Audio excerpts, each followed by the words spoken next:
The smell came before he had time to open the door.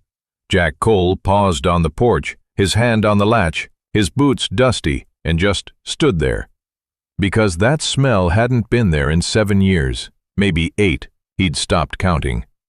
The thick, dark, layered smell of stewed meat with juniper bitterness, something sharp and earthy, the smoke of a cast-iron pan that had reached just the right temperature and was holding it, taking its time.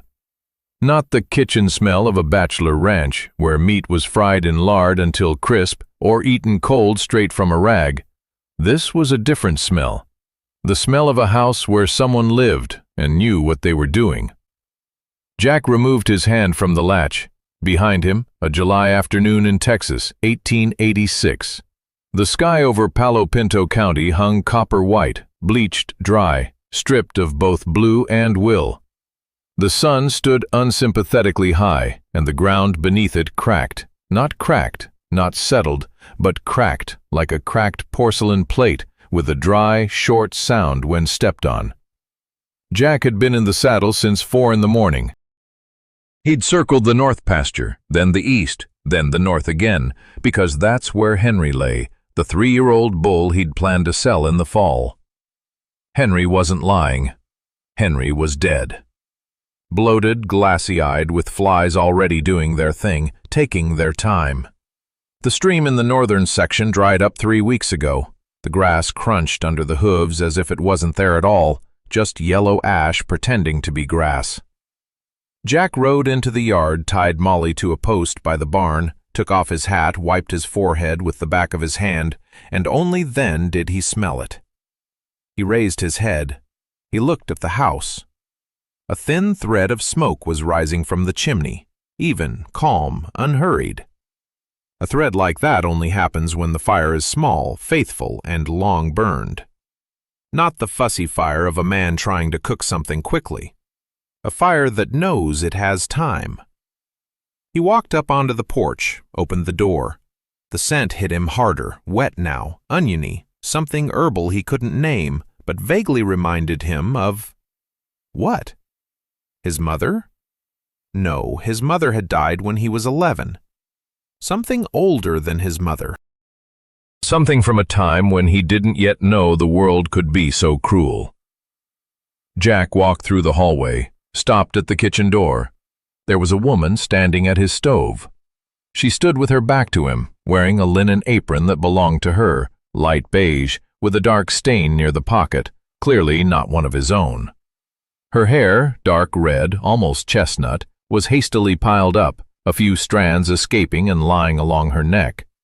In her right hand she held a long-handled wooden spoon. With her left she held the lid of a cast-iron pot, which sat on the hottest burner. She was doing something with the lid, moving it slightly, peering inside, then closing it again, with the precision of someone who had done this before. Jack said nothing. He just stood there. The woman turned, not from fear, not from surprise, but because she sensed it. Calmly. The way you turn in your kitchen when someone enters. Brown eyes, direct, unapologetically. Small calluses on her palms. Dark spots on her wrists from the hot steam. Age. It's hard to tell, 25 or early 30s, but it was the kind of face that's in no hurry to age, because it's never wasted time on nonsense. "The stew will be ready in 20 minutes, she said. Her voice was even, with a slight trace of Irish that had almost faded, but still lingered on a few consonants. "If you'd like to wash up after the journey, I have time." Jack looked at the cauldron, then on her, then back to the boiler. Then he did something he hadn't done with strangers for probably 5 years. Nothing. He just stood there and watched, not knowing what to say first. Jack Cole wasn't a man to lose his head. He started this ranch at 23 with his bare hands and 3 borrowed dollars. He endured 2 protracted winter storms, a lawsuit with a railroad company, the loss of his wife, and the slow, quiet decay that comes afterward when a house stands but ceases to be a home. He knew how to be silent in such a way that people felt the weight of that silence and filled it with their own words. She didn't fill it out. She simply lifted the lid of the cauldron slightly, peered inside, nodded to something of her own, and lowered the lid back. As if his question, "Who are you and what are you doing in my house?" was so obvious that the answer would come in due time, not before. You know, there's something about that picture, the huge rancher, grimy from the sun and silence, frozen at the threshold of his own kitchen, a silent question on his face that says so much more than any words could. I've thought about this for a long time, about how much calm it takes to stand like that, in someone else's house, at someone else's stove, with someone else's meat in the pot, and not flinch. It's not arrogance, it's something else. It's the confidence of a man who knows he's doing something right, even if no one else around him has yet realized it. "Nora Callahan," she said without turning around. "The property is on the western edge of your border. We haven't been formally introduced yet." "I know whose property this is," Jack said. "Then you know I'm your neighbor." She finally turned around, and something flickered in her brown eyes. Not mockery, no, more like curiosity. The way someone looks at an unfamiliar breed of cattle, without hostility, but with attention. And sometimes neighbors help each other, especially in a summer like this. "The neighbors," he repeated, "are knocking on the door." "I knocked," Nora said. No one answered. The door wasn't locked. It was true. He never locked it. Not out of trust, there was simply no reason. Until today. Jack walked slowly to the table, placed his hat on the corner of the countertop where he always did, and sat down on a creaking chair. He looked at the stove. Steam, thin and straight, was rising from under the cauldron lid. "What is it?" he asked finally. "Venison." She adjusted the spoon in the cauldron. "Your venison, to be precise. I found the carcass hanging in the barn. It hadn't spoiled, but another day in this heat, and it would have. I took the hind leg. Wild rosemary from the hills. Onions that grew by your fence, wild but good. Juniper, a little salt." A pause. "The rest is mine." Jack looked at her. "You came into my house," he said slowly, "took my meat, lit my stove, used my kitchen." "Yes," Nora said simply. "And cook the stew." "Stew," she corrected. "Not boil, stew. They're two different things. Boiling removes half the nutrients. Stewing removes almost none." There was a cracking sound outside. Somewhere in the pasture, a dry tree branch snapped, or one of the remaining livestock shifted from one foot to the other. Jack didn't see it, but he recognized the sound. He'd been hearing those sounds all summer. Dry, brittle, as if the ground beneath his feet was slowly crumbling to dust. 20 minutes, he said. 19, Nora corrected without looking at him. Jack took his hat from the table and stood up. "I'll wash myself," he said. It wasn't consent. It wasn't capitulation. It was simply the only thing that came to his mind, because, frankly, he hadn't eaten anything hot since Monday. And Monday was 5 days ago. But to understand how Nora Callahan ended up at someone else's stove, wooden spoon in hand, and, most importantly, why she was right to do so, we need to go back 3 months, to April. The day the train stopped at Clinton Station and a woman stepped off the platform with 2 suitcases, 1 horse, and papers for a plot of land the entire county had already mentally crossed off the list of the living. The day the entire county of Palo Pinto made its biggest mistake and didn't notice. April in Clinton smelled of dust and fresh paint on the sign of Fowler's General Store, the kind of cheap paint that's peeling by next summer. The train arrived at 1:30, 40 minutes late, and the platform greeted it with the indifference of a small Texas town with plenty of things to do. Nora Callahan was the last to leave, 2 leather suitcases, heavy, with worn sides. One horse, a bay mare named Finn, which she unloaded from the freight car herself, unassisted, while the porter looked the other way. A folder of papers tucked under her elbow.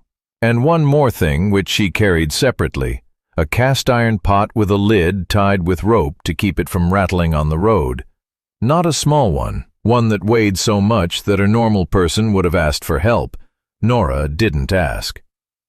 Sheriff Terence Downey stood by the post with his horse, not really on business, just observing the way small towns look at everything new, with a narrowed eye and a ready-made conclusion. He was broad-shouldered, with a reddish hair and a mustache that he'd grown for gravitas, but didn't make him look any younger. 42 years old, a native Texan. Nora had learned to read people like that back in Boston, by the way they kept their thumbs tucked into their belts.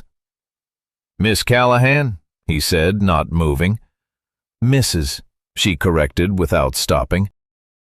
"Excuse me, the widow Callahan." He waited a moment. "Did you get Ellis's plot?" "According to my husband's will," she said, "yes." Downey shook his head as if he had already written the obituary for her endeavor in his mind. "The land there is dry, the well is shallow. There are almost no buildings." A pause for emphasis. "The previous owner left after one season." "I know," Nora said. "And they still came. And she still came." She loaded the suitcases onto Finn, strapped the cauldron to her side, and walked down the main street to Fowler's to buy salt and candles. Downey watched her go. Then he spat into the dust and muttered something under his breath, quietly, but with the intonation of someone who already knows the ending to someone else's story. She was caught outside the shop by Mrs. Fowler, a small, round woman with a kind face and sharp eyes.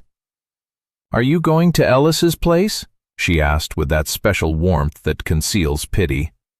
"Poor thing, there's nothing there at all. Not a proper paddock, not a barn. The ground is like stone." "We haven't dug yet," Nora said. Mrs. Fowler looked at the suitcases, then at the cauldron, then at what Nora was laying out on the counter: salt, wax, a coil of wire, 2 bags of dried herbs, rosemary, thyme, something grayish and unfamiliar, and a book, a thick one, bound in brown leather, so worn that the title on the spine was no longer legible. Mrs. Fowler reached out to look. Nora, carefully, without being rude, put it back in her bag. It was her mother's Irish cookbook. Or rather, not quite a book, more like a workbook, which began as someone else's manuscript and, over 40 years, had accumulated notes in the margins, pasted-in notes, dried herbs between the pages, and recipes in 3 different handwritings: her grandmother's, her mother's, and Nora's own. Ethnographer Kathleen O'Brien, describing such notebooks in her study Kitchen as Survival, called them housekeeping manifestos, documents in which the practice of preserving food during Irish drought and famine was recorded with a precision any agronomist would envy. Nora knew every page by heart. She paid, went out, and drove to the site. The journey took an hour. The land on both sides was exactly as Downey had described: dry, reddish, with sparse grass and scattered trees. But Nora wasn't looking at the grass. She was looking at the hills, at the way the shadows lay in the hollows, at the direction of the wind, at where exactly the ground was slightly darker, just a little, half a shade, suggesting moisture deeper than was visible from above. The sight turned out to be worse than she expected, and better. Worse because the shed was leaning, the fence had fallen in 3 places, and the well was indeed shallow. Better because there was a small clay slope on the north side, just what she needed. That same evening Jack Cole drove past. She saw him from afar, tall, erect in the saddle, his hat pulled down low. He didn't rein in his horse. He cast one glance at the plot, the same glance one might take in a vacant lot or a broken plow by the roadside. A glance without interest, and he rode on. Nora watched him go. Then she looked at the sky. The sky was clear. too clear for April. Without a single cloud, flat and dry as wax paper. In Ireland, such a sky was called a hungry sky. She took out her mother's notebook, opened it to the page marked Drought 2nd Month, and began to read. The drought was already upon us. Its first signs appeared where no one was looking, in the color of the horizon, in the behavior of the birds, in the scent of the wind blowing from the southwest, bringing nothing but dry warmth. Nora looked there, and she saw. May came without warning. The April heat simply became May heat one morning, and the only difference was that May didn't apologize. Nora got up before dawn. She always rose before dawn, a legacy of her mother, who said the first hour of the morning belongs to whoever manages to seize it. At 6 o'clock the sun was already rising over the hills with such confidence, as if it were rushing to burn away everything it hadn't managed to do the day before. By then Nora had already been working for 2 hours. She was digging, not a well, she'd figure out that later. She was digging a cellar. Not the usual vertical kind they all make here, horizontal, cut into the clay slope on the north side. An Irish cellar. Her mother called it a clochan, a hole, a refuge, a place where the earth maintains its own temperature, because the sun doesn't reach the north slope even on the longest day. The work was hard. The clay came in thick layers, the shovel bounced off the stones, and by midday her hands were so hot that she'd wet them in the bucket and take up the handle again. The depth was 1.5 meters, the width was 2, the length was 3.5. She made precise marks on a wooden slat and consulted her mother's notebook, where the page about the cellar was worn transparent. It had been read many times over the years under different circumstances. On the 3rd day of digging, a neighbor came. Dottie Price, the farmer's wife from the East Range, was fair-haired and talkative, her cheeks perpetually flushed from the sun. She brought a treacle pie, a kind and unobtrusive gesture, and stood at the edge of the pit, looking down with the expression of someone looking at something incomprehensible but politely keeping silent. "Are you digging?" she asked finally. "I'm digging," Nora agreed without stopping. "Well?" "Cellar." Dottie looked at the slope, then at the hole, then at Nora. "We all have vertical cellars," she said carefully, "right next to the house." "I know." Nora picked up a stone with a shovel and threw it up. "This one holds up better to the cold." "Why do you need so much cold?" Dottie smiled. "The store in Clinton is open every day. No need to stockpile so much." Nora straightened up. She looked at the sky where a haze, too early for May, too thick, trembled over the southern hill. Then she looked at Dottie. "Just in case," she said. Dottie laughed, softly, kindly, the way you laugh at a child who's afraid of thunder. She left the pie on the fence post and walked away, waving. Nora watched her go. Then she picked up the shovel again. Meanwhile, nature spoke, quietly but clearly if you knew how to listen. The birds over the northern hills left a week early. Not gradually, but all at once, as if someone had given a signal. Finn drank from the bucket twice a day instead of once. Nora noticed this in the 2nd week of May and began giving her more. The dust on the road to Clinton changed color, from reddish-white to chalky white, so dry that a hoofprint would remain for weeks without wind. Nora wrote it all down. In a separate notebook, not her mother's, but her own. Dates, temperature to the touch, Finn's behavior, the color of the horizon at sunset. In parallel with the cellar, she began to dry meat. I bought some cheap beef hindquarters at the Clinton market, what hadn't been picked over that morning, cut them into long strips, rubbed them with salt, ash, and dried rosemary, and hung them under the shed on the north side of the barn. The instructions were from the notebook, page 23. The layers of salt should be uneven, thickest at the edges, where the air gets in first. After 4 days, the first batch went bad. She smelled the salt in the morning, sour, with a heavy undertone. She removed the strips and examined it. The salt was bad. It had been stale, with a damp residue. The seller had slipped her a second-grade salt, and Nora hadn't checked because she was busy in the cellar. She threw it all out without regret, washed the hooks, and wrote in her notebook, "Salt, only from a sealed bag, not loose." Nobody saw this, but Dottie Price drove by the next day and noticed the empty shed. By evening, the town already knew. The town widow had spoiled the first batch of meat. Mr. Fowler shook his head. Downey shrugged with the air of a man whose expectations had been confirmed. They thought that was the end of her plan. They didn't understand. This was the first and last time she miscalculated, and that the error cost her 4 days, not the entire summer. The cellar was ready by the end of May. Nora lined the inside walls with flat stones and the ceiling with 3 layers of dry turf. She stepped inside and stood there.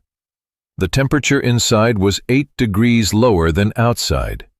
She placed her palm against the earthen wall. It was cool and slightly damp, exactly as described on page 23.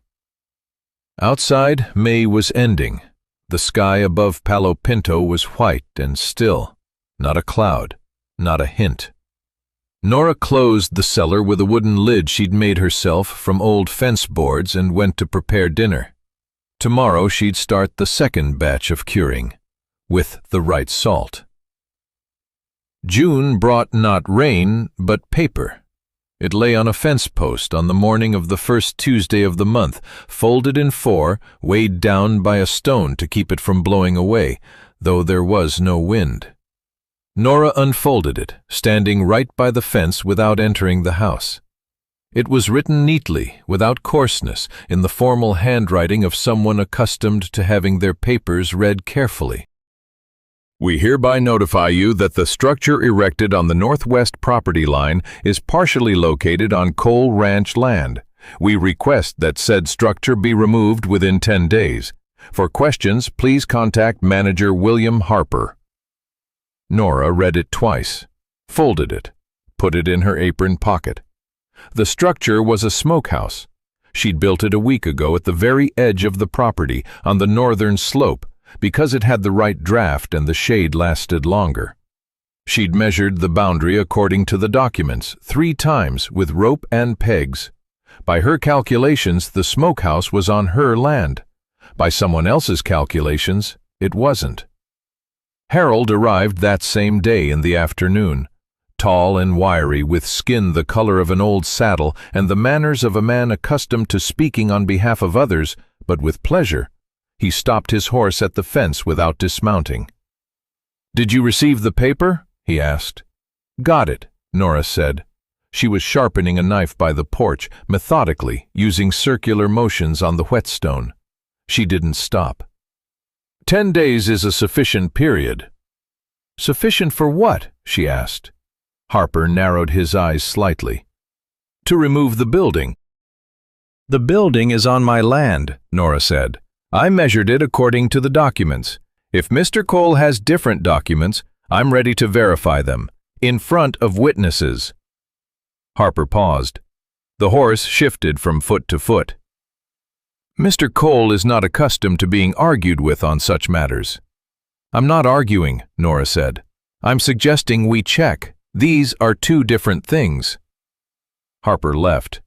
Without an answer, but also without victory, which in Nora's experience meant things had moved to the next level.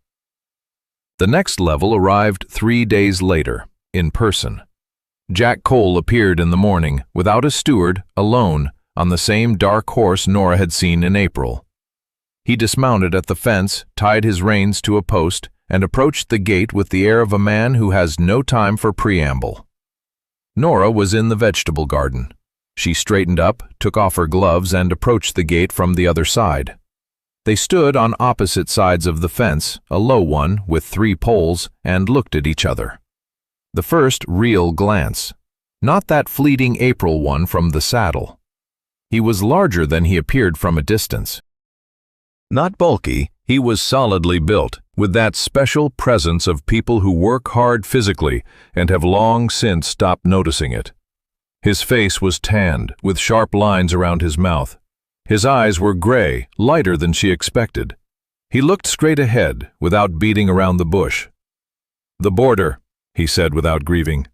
"Your smokehouse is on my land." "According to my documents, no," said Nora. "According to what documents? Yours?" "Based on the filming of 1879. "I have a survey from 1882, she said. "The later one takes precedence. It's Texas Land Law, Article 14. Jack looked at her. Something shifted in his gray eyes, not irritation, more like a reassessment. "Are you a lawyer?" he asked. "A lawyer's widow," Nora said. "It makes little difference." Silence. Somewhere in his pasture the cattle lowed wearily, drawn out. The sound came from the north, where the grass had already turned to straw. Nora had heard it every day for the past week. She didn't tell Cole. He knew. It's interesting how often those who talk the most about law and order are the first to lose their nerve when nature decides to speak.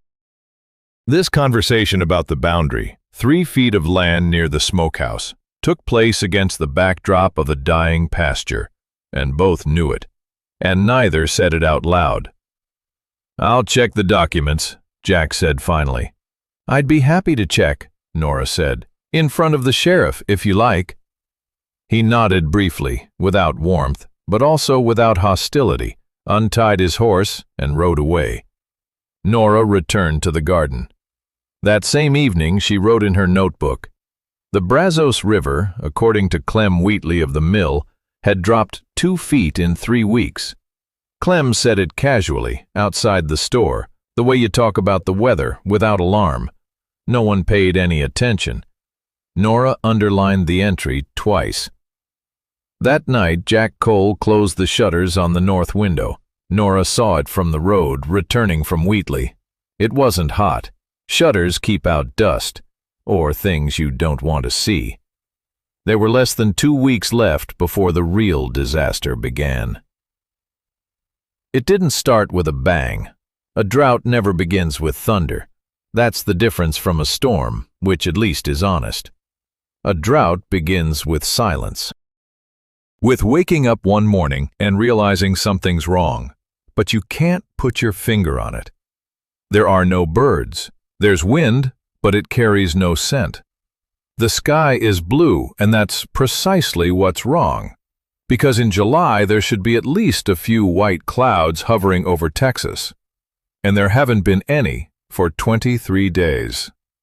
Nora counted. On July 1st, the sky over Palo Pinto County changed color. Not abruptly, but gradually, like the color of metal in fire. First, blue fades to white, then white deepens to yellow, then yellow turns copper. By the 8th, the western horizon was copper-brown from dawn to dusk, and the air at midday was so thick and hot that the horses breathed with effort, as if they were pulling water through cloth. The city has officially announced a drought. County Councilor Pratt spoke the word on the steps of the courthouse, and it fell on Clinton Square like a stone in a dry well, muffled, echoless. People stood and listened. Then they dispersed silently, each with their own mental tally of losses. The cattle began to die. Not all at once, one by one, 2 by 2, from north to south, as if the earth were claiming them in a specific order. The Prices lost an old bull and 2 heifers. The Carney brothers lost 4 heads in one night, by a pond that was no longer a pond, but simply a cracked bottom with a salt crust around the edges. The wheat in the Downey fields stood yellow and brittle, not an ear, but empty straw with the grain inside shriveled to the size of a grain of sand.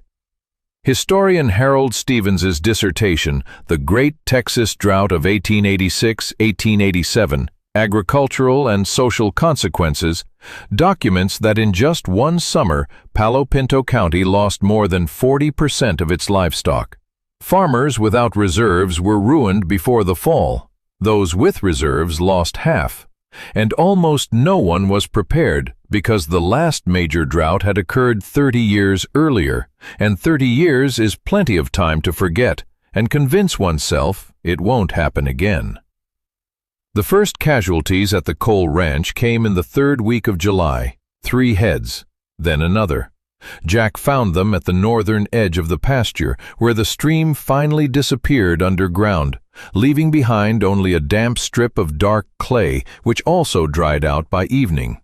He stood over them for a long time. The hired hands, Pete and young Sam, waited to the side, unsure of what to say, and rightly so. Jack didn't show what he was thinking.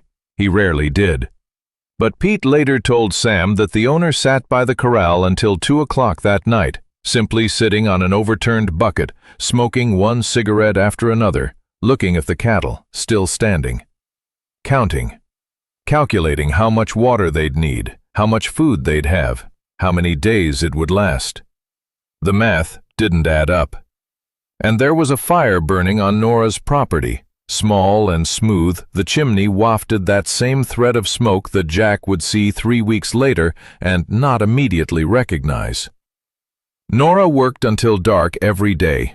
The cellar was full: root vegetables, dried meat, dried herbs in clay pots with wax-filled lids.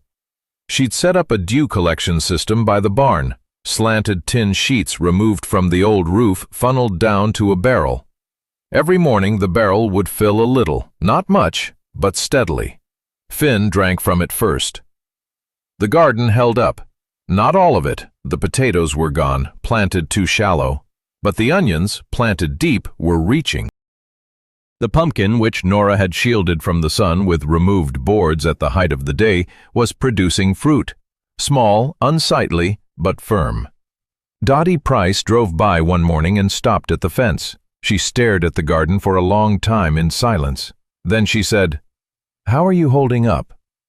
"It's holding up," Nora said. Dottie nodded and left. No laughter this time. No pie. On July 15th, a hot wind blew from the southwest and lingered for 3 days. It carried a fine white dust that clogged cracks, crunched between teeth, and settled in an even layer, like the first snow, only hot. The cattle in the pastures stood with their heads down. Moving in such a wind was pointless, wasting water that was non-existent. Cole Ranch took the full brunt of the blow.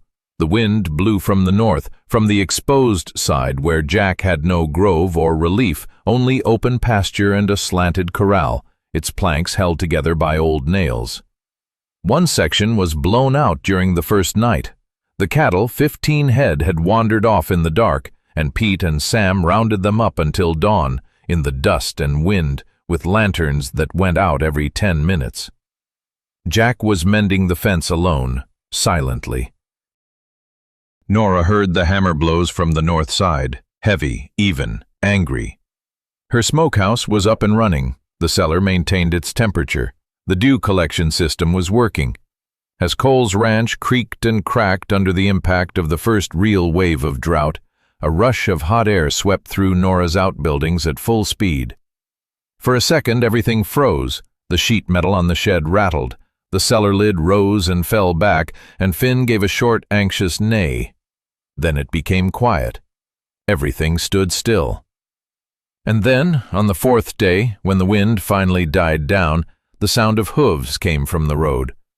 Jack Cole stopped his horse at her fence. He didn't dismount. He looked at her yard, the vegetable garden, the cellar, the smokehouse, which still stood exactly where it had been. At Finn, who was calmly chewing by the barn. He looked for a long time, then to Nora. "I need help," he said. 3 words, no preamble, no explanation, no attempt to soften. Just 3 words, which apparently were more difficult for him to say than 3 nights by the pen with the broken fence. She didn't say "I told you so." Nora didn't say anything at all. She simply opened the gate and stepped aside, letting him pass. Jack dismounted and tethered his horse next to Finn. The 2 horses glanced at each other and decided that peace was possible. Nora walked towards the house. He followed. "Cattle," he said at the door. "I have 42 head left, water for 3, maybe 4 days. The grass is completely gone in the northern section. If I don't slaughter some now, I'll lose the entire herd by August and have nothing left.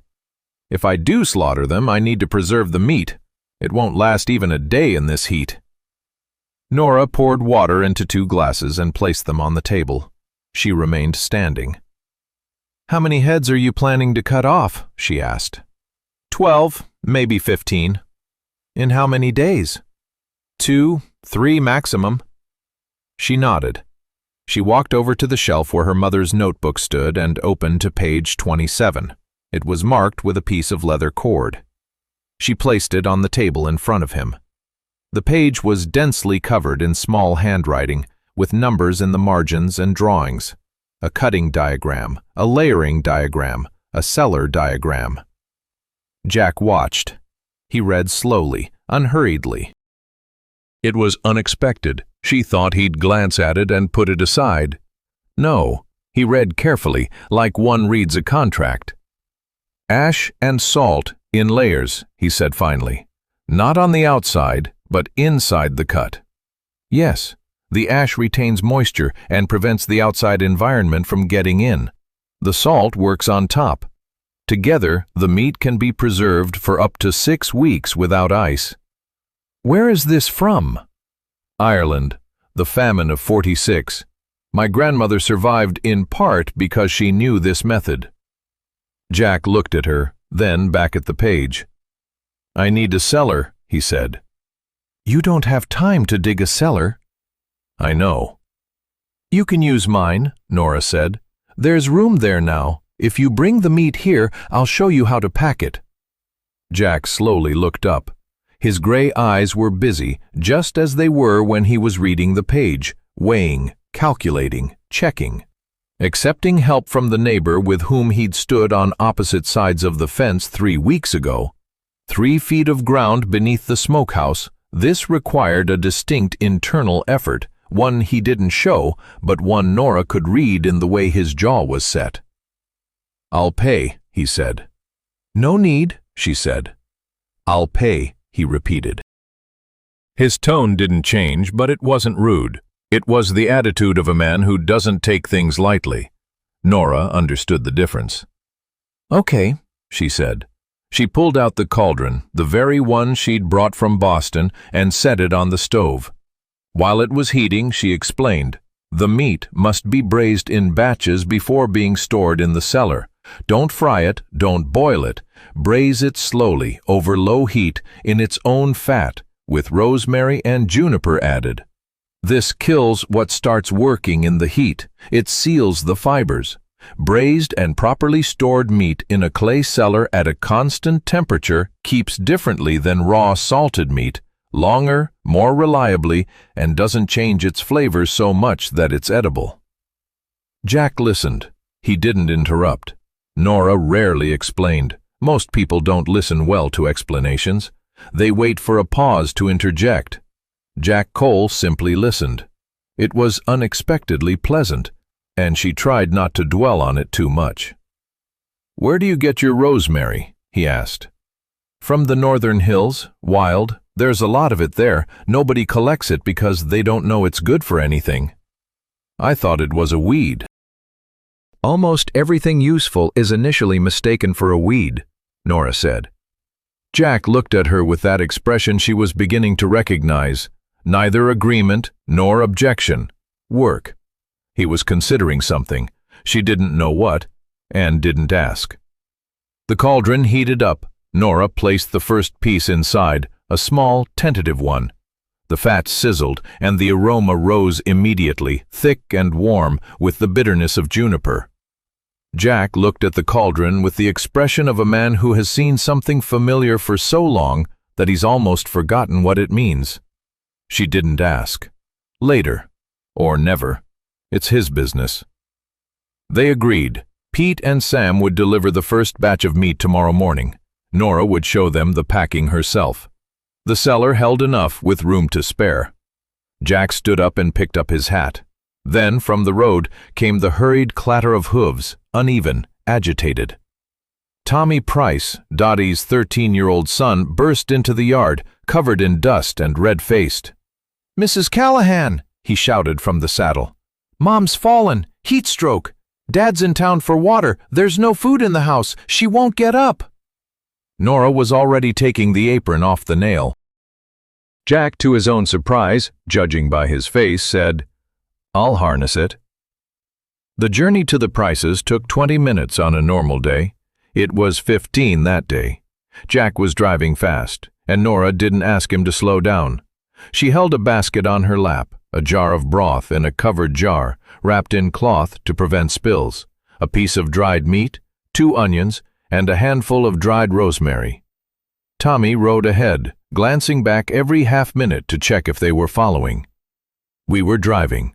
Nora looked at the road, then at Jack's profile, sharp, dusty, with that closed expression that in some people signifies anger, but in him, she now realized, signified concentration.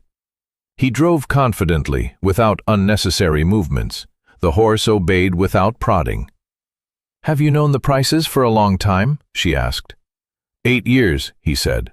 "Ray Price helped me set up the North Pen. Good man. Dottie brought me a pie when I first arrived." "I know." Nora looked at him. "Where?" "It's a small town," Jack said. That was all he said until we got to the farm. Dottie lay on the bed in the far room, pale, with a wet cloth on her forehead, which Tommy had thought to place himself. She was breathing quickly and shallowly. Nora put down the basket and touched her forehead. It was hot and dry. She took hold of her wrist. Her pulse was rapid and weak. She poured broth from the pitcher into a mug, lifted Dottie, and began feeding her slowly, deliberately, in small sips. Jack remained in the doorway. Then, without saying anything, he went out into the yard. Nora heard him filling a barrel by the shed with water, talking to Tommy in a low voice, moving and rearranging things. She was busy with Dottie. He was busy with the yard. Half an hour later, Dottie opened her eyes. She saw Nora, then the basket, then Jack in the doorway, who had returned and was standing there, hat in hand, which for him, apparently, was the equivalent of a complex social endeavor. "Nora," Dottie said quietly. "you've arrived." "I've arrived," Nora said. "I laughed at your cellar." "Yes." "And over the meat." "Yes, too." Dottie closed her eyes, then opened them again. "I'm sorry," she said. "You're welcome," Nora said. "Drink." On the way back they drove more slowly. The sun was setting and the copper streak in the west had become slightly darker, almost brown. The dust lay motionless on the road. Somewhere far away to the north, a lonely bird cried. Nora didn't recognize the bird, but it was the kind of sound that only happens in the evening, only in dry summer. "Ray's wife is a good person," Jack said. "Yes," Nora agreed. Silence. Not awkward, just space between two people who aren't used to filling silence with words. 3 years ago, Jack said. He paused. Then he continued, without changing his tone, evenly, the way someone says something they've finally decided to say out loud, not because they want to, but because there's no other way to explain it. 3 years ago, my wife died. July. Also hot. A pause. After that, I stopped cooking. There was no need. Nora looked at the road. "I understand," she said. "I don't think so," he said, without being rude, just as a fact. "My husband died 2 years ago," Nora said. "February. Heart. He was sitting at the table with papers, and I was coming from the kitchen with tea, and he was no longer answering when I came in." A pause. "After that, I couldn't look at cups of tea for a long time. Then I could. That doesn't mean it hurt less. It means life demanded to go on." Jack remained silent. Then he said, "There was no need to cook for one." "I cooked for one," Nora said. "Every day. Because if you stop, you lose something important. Not a skill, something else. They rode into the yard of her property. Jack stopped his horse but didn't dismount right away. He sat for a second, looking at the cellar, the smokehouse, the vegetable garden. At this entire small, stubborn, living farm, holding on while everything around it was dying. Arrogance is an expensive pleasure. Only those who have everything going according to plan can afford it. Give nature a little push, and it turns out no one can afford it. Not the rancher with 42 head of cattle, not the sheriff with a mustache for authority, not the kind neighbor with a pie. All that remains is what works, and those who know how to do it. Jack got off his horse. "Pete's bringing the first batch tomorrow morning," he said. 8 heads. "Okay," Nora said. "Let him come before 8 while it's not too hot." He nodded and took hold of the reins. "The stew was good," he said. Without looking at her, he looked away, toward where the copper strip was already fading beyond the horizon. "Venison." "I know," Nora said. "How do you know it's good?" "By the way you were silent at the table," she said. "People who don't like food usually say something." Jack looked at her. Something appeared in her gray eyes, not a smile, but close enough. Something that comes before a smile, when someone hasn't smiled in a while and has forgotten a little how. He left. Nora stood in the yard looking at the road. Then she went to close the cellar for the night. The drought isn't over. The cattle are still dying. Tomorrow will be a difficult day. But the fire was burning again in the kitchen at Cole's ranch. Nora could see a thread of smoke rising from the roof as she drove past. Thin, steady, unhurried. August came and started counting, unhurriedly, methodically, like a cool-headed accountant. The Price family's losses, 70% of the cattle, the entire grain harvest, the well dried up. The Carney brothers sold the ranch for 1/3 of the price and moved to Dallas. Sheriff Downey had lost all his wheat and now looked at the world with that special expression people get when life has improved them, but they haven't yet decided whether to admit it out loud or not. Cole's ranch held. Not without losses, 1/3 of the herd, the grain harvest, the northern section scorched to stone. But Jack stood firm. 8 heads, slaughtered during the first heat wave, lay in Nora's cellar, properly stacked, in layers, with ashes and salt, in the clayey coolness that the earth held effortlessly. Pete came every morning, learning how to stack the animals silently and attentively. By the 3rd time, he was doing it himself. Nana's cellar was full. Her garden yielded less than a typical summer, but it did produce pumpkin, onions, root vegetables. Dried meat hung in neat rows under the canopy, perfectly salted, with just the right amount of breeze. Finn stood well-fed and calm. The dew collection system worked every morning, not much, but reliably. Charles Edmonds arrived in mid-August, a Fort Worth County agricultural inspector, 50, neat, in a dusty traveling coat. He traveled the county, recording losses, compiling a report for the governor's office. He saw Downey's scorched fields. He saw the Carney brothers' empty corrals. He saw the Price well with a mark on the wall indicating how far the water had receded. Then he turned towards Nora's plot. He stopped at the gate. He looked at her for a long time without dismounting. Then he dismounted. Nora came out to greet them. Jack was there too. They were just finishing up another stowage in the cellar, and he followed them out, dusting off his hands. "Charles Edmonds," the inspector introduced himself. "County Department of Agriculture." He looked at the vegetable garden, the smokehouse, the open cellar. "Is this your property?" "Mine," Nora said. "Have you had a drought since the beginning of July?" "Like everyone else." Edmonds approached the cellar and peered inside. He was silent for a long moment. Then he dropped to one knee, touched the earthen wall, and sniffed the air inside. He straightened up. "Horizontal casing, north slope," he said. "What's the temperature inside?" About 12 degrees on the hottest day. Where does the technology come from? Nora brought the notebook. Edmonds leafed through it for a long time. Loney there, Jack. He read differently, professionally, with pauses, sometimes going back a page. He lingered especially on page 27. Can I copy this diagram? He finally asked. Yes, you can, Nora said. He pulled out his own notebook and began moving it. Jack stood nearby, watching. Then the three of them sat at the table on the porch. Nora brought water, Edmonds asked questions, and she answered. Jack barely spoke, but Nora noticed how he listened, as attentively as he had read the contract the first time.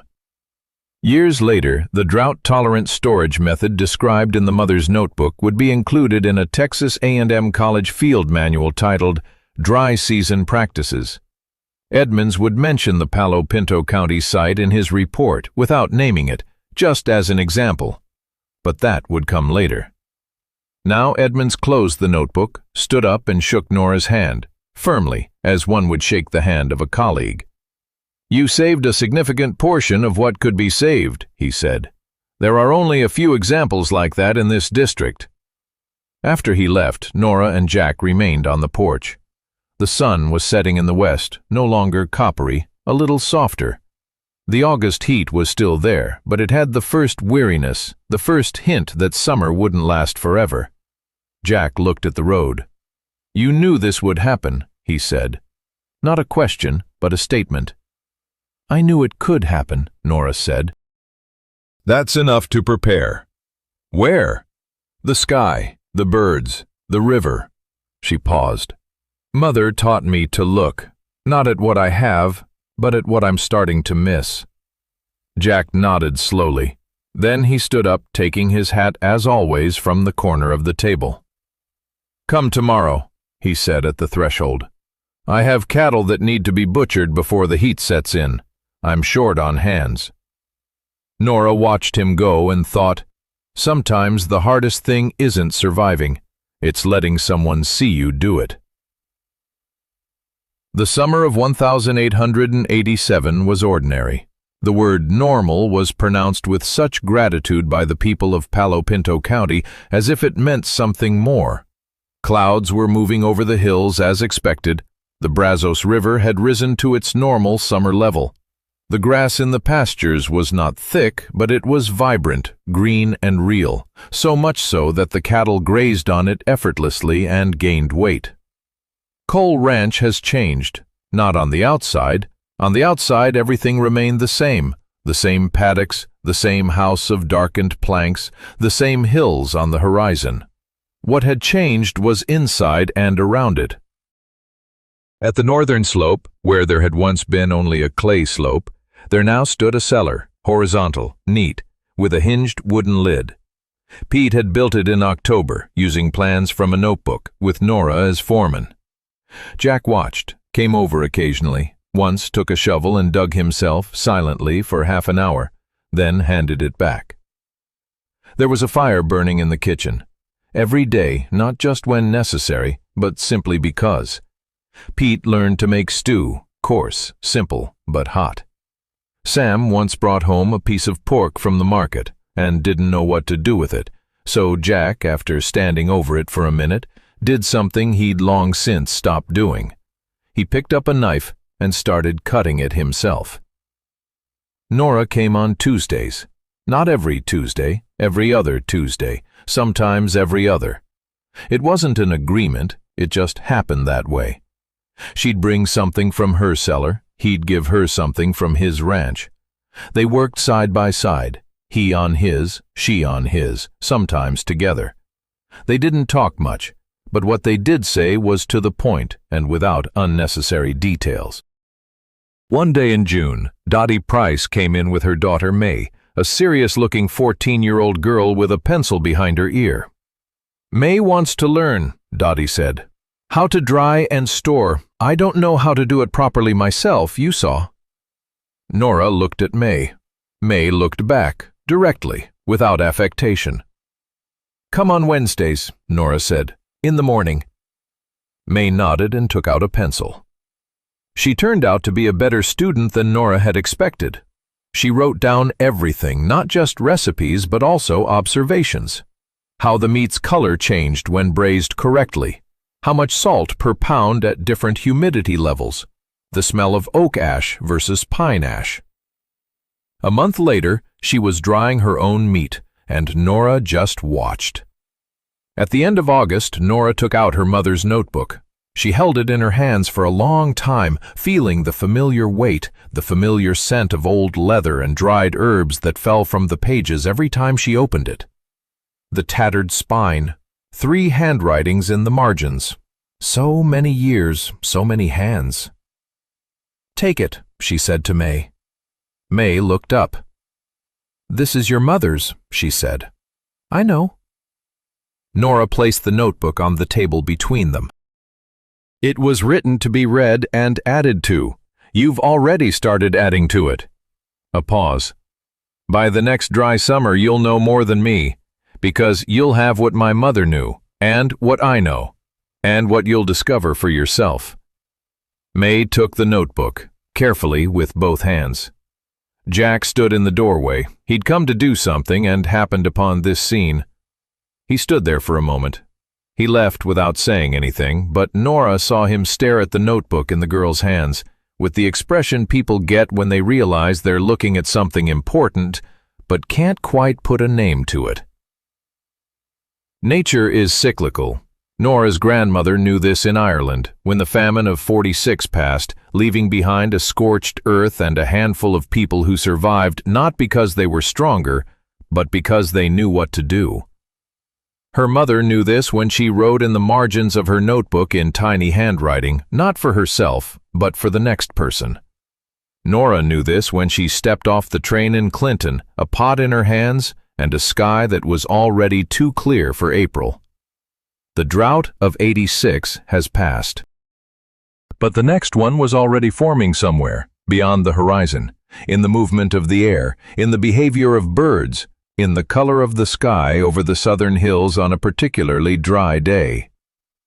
This is not a tragedy. It is simply the condition of life on this earth. And right now, as you listen to this story, somewhere a new storm is forming. It could be a drought. It could be something else. The question isn't whether it will come. The question is what you'll put in the pot when it does. There is one image that I can't get out of my head. A cauldron on the stove. Not a fancy one, not new, dark from a long fire, with a scratch on the side from the road it took to transport it halfway across the country. The lid is slightly off, just enough to let the steam escape slowly, unhurriedly. The fire beneath it is small and steady. The scent, juniper, rosemary, something deep and earthy, fills the room before you can take off your hat. It's not just food. It's a decision, made one morning when it would have been easier not to make any. When the ground is dry, the neighbors laugh, the land titles are questionable, and the sky above is too clear for April. On such a morning, a person can do one of two things: fold their hands and wait for something to change, or light a fire and put on a pot. Nora Callahan chose the latter, not because she was a hero, not because she knew for sure that everything would work out, but because her mother knew, and her grandmother knew, and they made sure that this knowledge didn't die with them. They wrote it down in a tattered notebook with grease stains on the pages and dried herbs between the sheets. They passed it on, through hunger, through loss, across the ocean, through the Texas dust. Jack Cole stood at the threshold of his own kitchen, a question on his face. Who made this stew? And didn't know it wasn't just a question about food. It was a question about what happens when you close the door too tightly for too long. When you decide you can cope alone, because it's easier than admitting that loneliness is sometimes just another name for loss. The kitchen is not a room. It's a space where a person decides how to view life, as something to be experienced or as something to be nourished. The drought of '86 took a lot from Palo Pinto County. Cattle, crops, money, a few ranches that never recovered. But it also gave something to those who knew how to look. It showed where true strength lay and where only the appearance of strength. It removed the unnecessary and left what was necessary. The land after the drought is not the same as before. It's different, sometimes better, if you tend it properly. People too. Dottie Price no longer laughed at the sellers. Sheriff Downey took off his hat when he met Nora, not out of obligation, but for real. Inspector Edmonds mentioned the site in his report. May Price added 15 new pages to her notebook by the end of the first summer and kept adding. And Jack Cole stopped locking the kitchen. It didn't happen in one day or with one conversation. It happened through jerky and broth, through a trip to the Prices and a twilight return, through a cauldron on someone else's stove and a smell that reminded him of something important before he could even defend himself. 20 minutes later, a stew that became something more than dinner. The most important doors are the ones we open ourselves, even when we're not expected, even when we're not invited. Even when there's someone standing behind the door, looking at us directly and calmly, not intending to explain their presence until the cauldron is ready.